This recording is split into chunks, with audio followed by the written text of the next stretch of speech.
5, 4, 3, 2, 1. Melbourne Musos are go.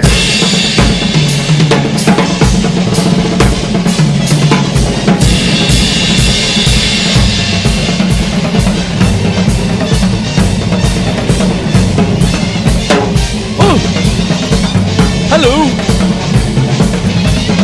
My name's Quinlan and this is Melbourne Musos Live.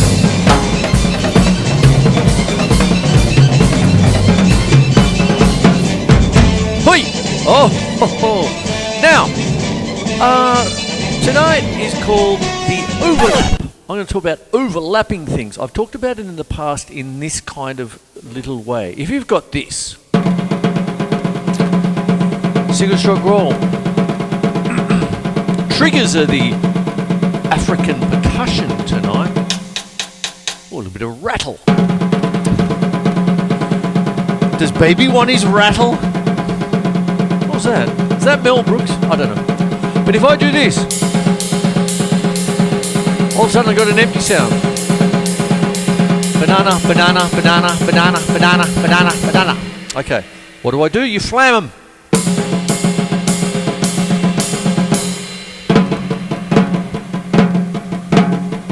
There's your flam. For those of you who might need a little bit of a revision on what flams are, I've got this from 1 to 10. I've done the volume control before. And what you do is that you have the grace note around about the volume of 3, where the band-aid is. Ouch! And there it is there. And then about 9, so in thirds, you let them drop and you get balam. Then you take control of the sticks. That's what you got. They're meant to thicken the sound of the note. Also, the trampoline effect. If you're playing both sticks on one drum,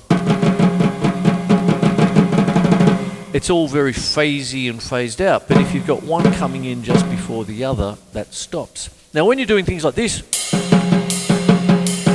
but you want to fill it into flam it. So.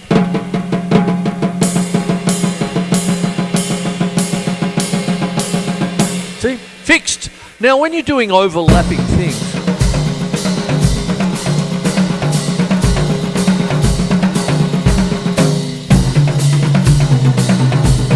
what that can very quickly get you into is some of the two-handed rhythms out there, of which African rhythms are wonderful.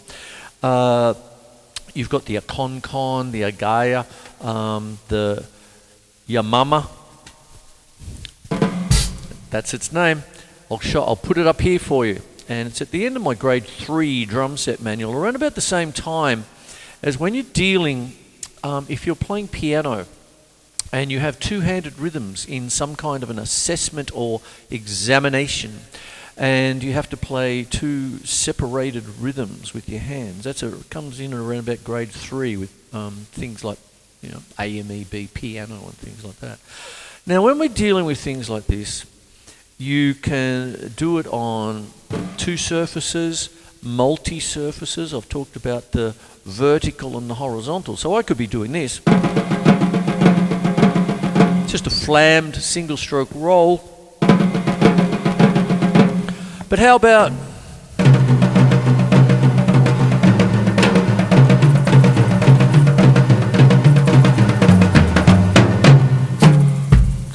something like that?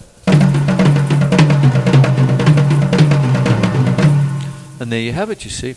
Now what starts to go on with this is that when you're starting to move around and doing different things, you'll need a couple of little technical things here. Okay, so what happens is I'm going to talk a little bit about pivot points.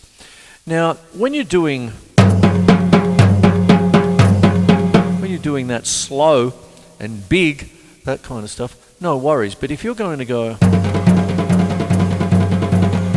look at that pivot point. You see, what you've got is you take your stick, you place it in the middle or take your, sorry, I'll start again. You take your wrist and you put it in the middle between the two surfaces you want to hit. Then you take your stick and then you find your, what we call the contact point, okay, where you hit the drum, and you sort of go, and then it's a little bit like shower tap stuff, turning on the shower tap, you sort of get that pivot, rather than,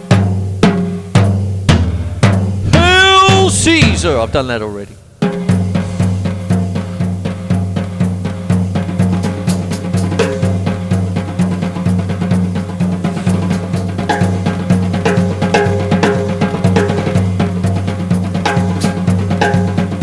And then what you can do, notice what I'm doing here with my left hand, and I'm putting in the single stroke roll, I'm putting in little tiny rim shots, and all of a sudden I've got something happening.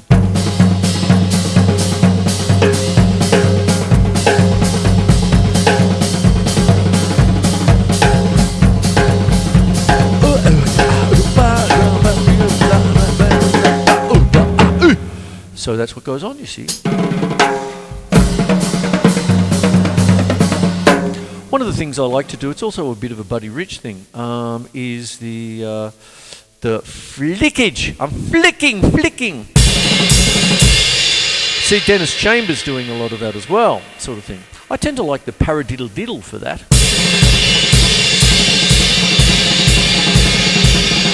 Right, left, right, left, left. Paradiddle diddle. You get the point, get the picture.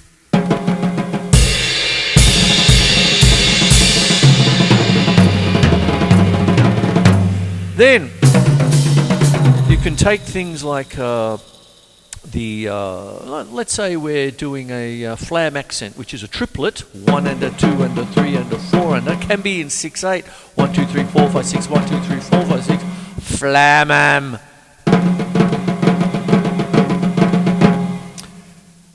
There you go. You've got to learn your flams. I mean, you know, if you've done flam, well, then it's the silence of the flam. Clarice. Oh, God. So you got to flam them. So you got triplets, right? 1 and a 2 and a 3 and a 4 and a 1 and a 2. Sorry. Flam.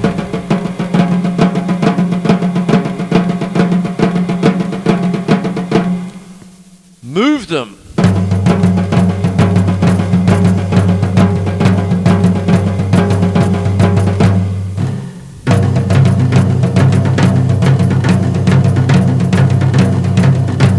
Now, what can sometimes happen is that when you're writing it out, I'll put it up here, what you've got is you've got your flam accents. There it is. And then what happens if you are going to split them and put them between two drums, it's going to come out looking quite complex, you see. And then what happens then is when you do put it between two surfaces,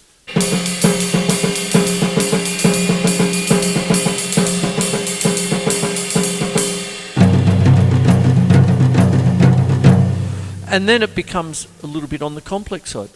Any time that you move between two surfaces on a drum set, especially with younger students, it breaks up that continuous sound, you see. So I could have triplets,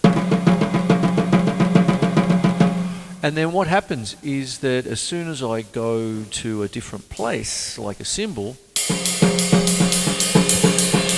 it feels really just weird. 1 and a 2 and a 3 and a 4 and a 1 and a 2.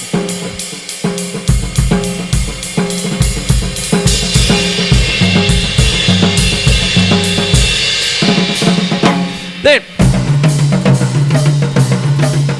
you can move it around doing different things. There's the horizontal, you see. That's why I'm talking about pivot points.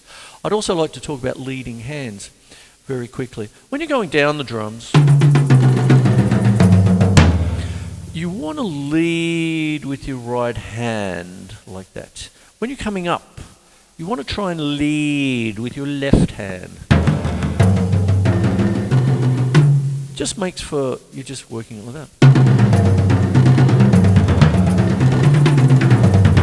Then you need to know how you're going to change lead hands. And what happens is if you're just going down the drums, I'll use the 5, 5, 5-piece part of Doris.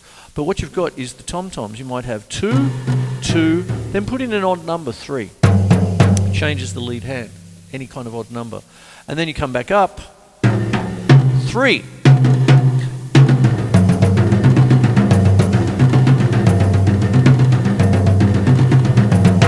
There you go. And then what happens is you can do that, like, doesn't matter how many drums you've got in front of you.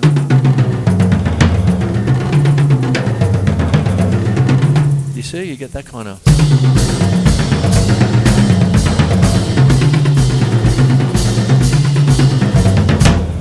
Get it? Got it? Got it. Good. Good. There it is. So when you're doing things like that, the other way that you can change lead hand is put in a double tap. Paradiddles are kings with this, so you could sort of go down the drums. Paradiddle changes the lead hand, you see, double tap. And then left. Paradiddle, and then change the lead hand, you're going down. Paradiddle. Paradiddle. Paradiddle. Paradiddle. There you go. And then...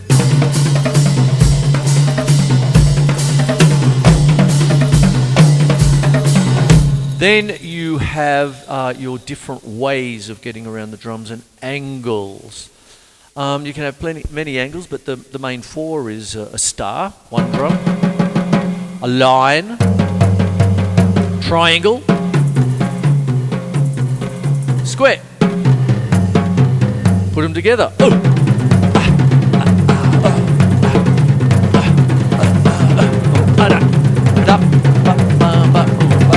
Put the snares on so you can see we're talking about the overlap and the layers tonight. So I'm going to put the snares on here and you'll hear the little underlying rhythm.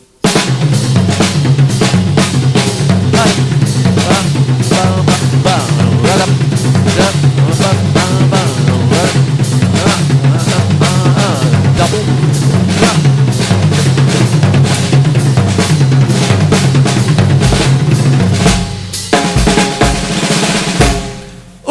There you go. I'll slow it down.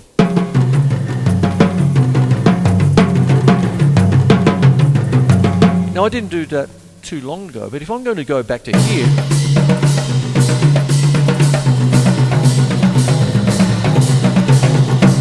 all of a sudden I've got a long line here, maybe 3, and then I'm doing a line here, and so that's down and that's across. So you actually have to have your coordinational wits about you, kind of thing.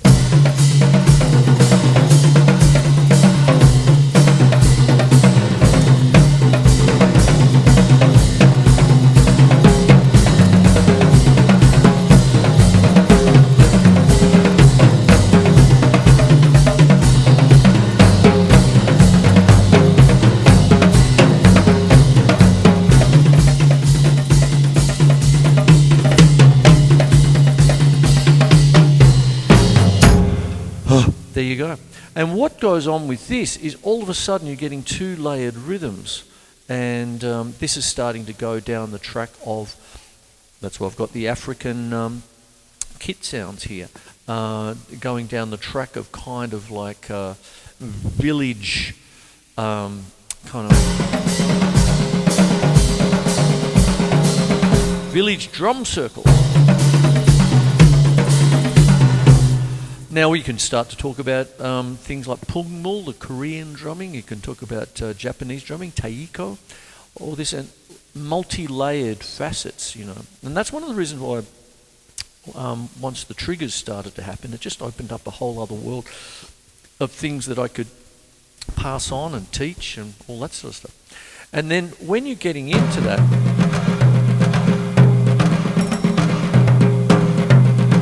it comes from something that we've grown up with as drummers, our rudiments, you see. So if I've got, say, a flam tap. Okay, flam tap. If you can say it, you can play it.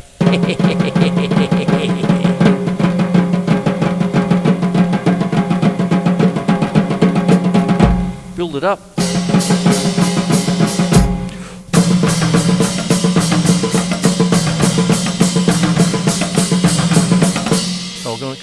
So on it goes.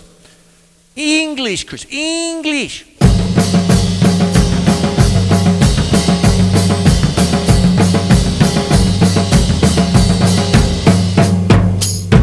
Get it? Get Got it? Good. Good. There you go.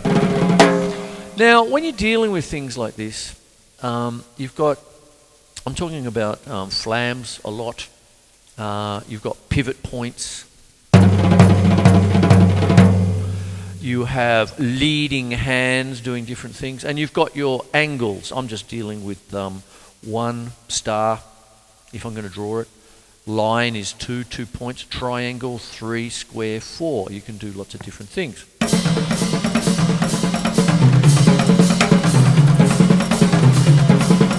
Then you combine that with your rudiments and mixed sticking. One of the best books you could ever get for mixed sticking is George Lawrence Stone's Stick Control. And wonderful book, one of the classics. And you'll just, it's just a wonder, that kind of thing.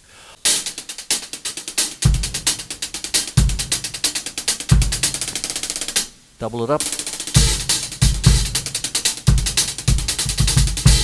And then with that, that really lends itself to having a few different ways of getting rhythms done. Now, if I'm going to go across to talking about piano, guitar, all this business, we have a thing called inversions, you see. You can have the root position, you have first inversion of a chord, second inversion, even third inversion. And if you're playing guitar, you've got your open chords, and then you've got your bar chords. And your popular ones are your root 6 bar chord, root 5 bar chord, or you can have movable position chords. So, you know, the idea is to have, say, if you're going to play a C chord, have a couple of different ways to play it. You don't always have to just play a C chord there in open position. You could have bar chords, you could do things, and have a look at guitar. 2 guitarists going at it. One's playing the C down there, another one's playing the C up here. Things like that. Why not with drums? If you've got something like a calypso rhythm,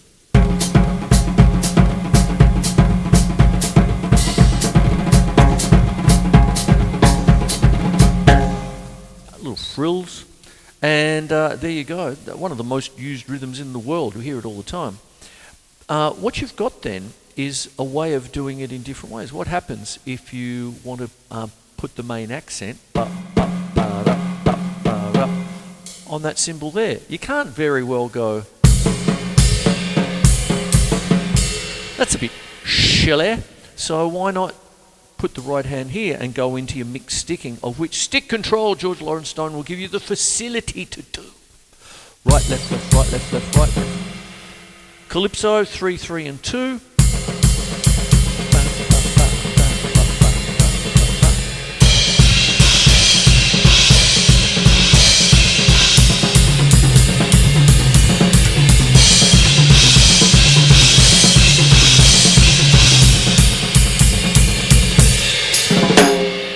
Get it? You can move it around. Oh, it's wonderful. You can be there forever. So what goes on? I better think about, no, I've got a few minutes.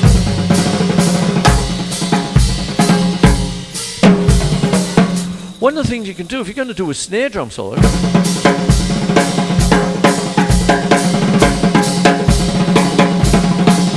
just change surfaces.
Now, when you're doing things like that, I'm going to change things up a bit because I was doing it before. And I'm going to go to a string patch. Then what starts to happen, by doing this kind of splitting of things, you can then get into a kind of, I've used the word before, contrapuntal kind of playing, two-part playing.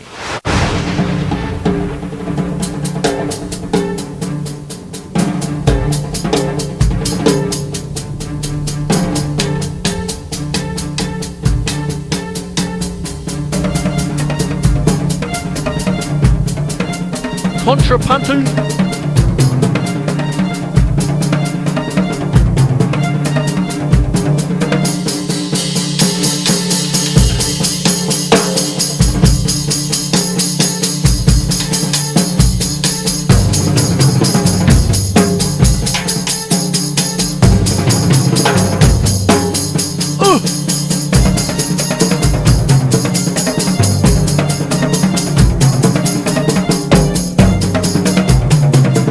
I just realised I haven't hit a cymbal yet, except for that one.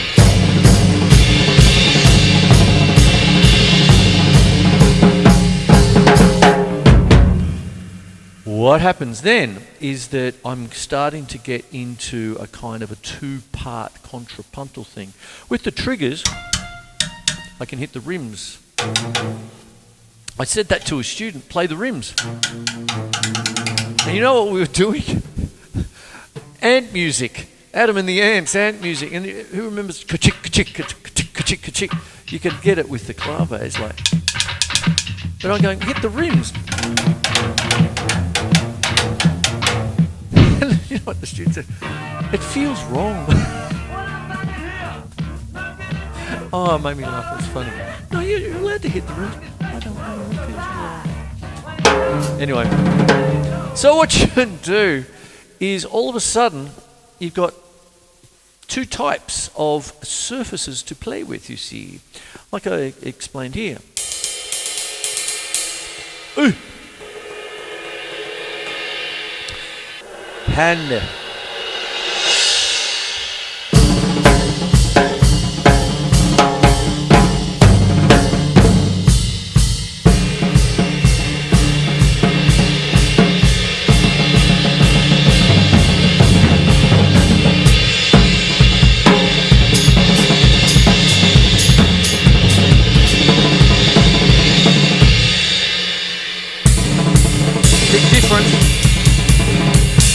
That depends on what you're doing, you see. All right, I better start wrapping the show up now, hadn't I? Oy! So, what we've got, what am I talking about? Split rudiments. I'm talking about flams and overlaps, pivot points, and leading hands up and down, up and down. Splitting your rudiments, and very much down the track of kind of two-part African rhythms, two-part, or even on piano you have exercises for that. And even when I'm talking about things like chords and inversions for piano, guitar and the rest, you can start to think in terms of different ways to play your rhythms. I use the calypso tonight. So, I hope you've enjoyed tonight's show. My name's Quinlan.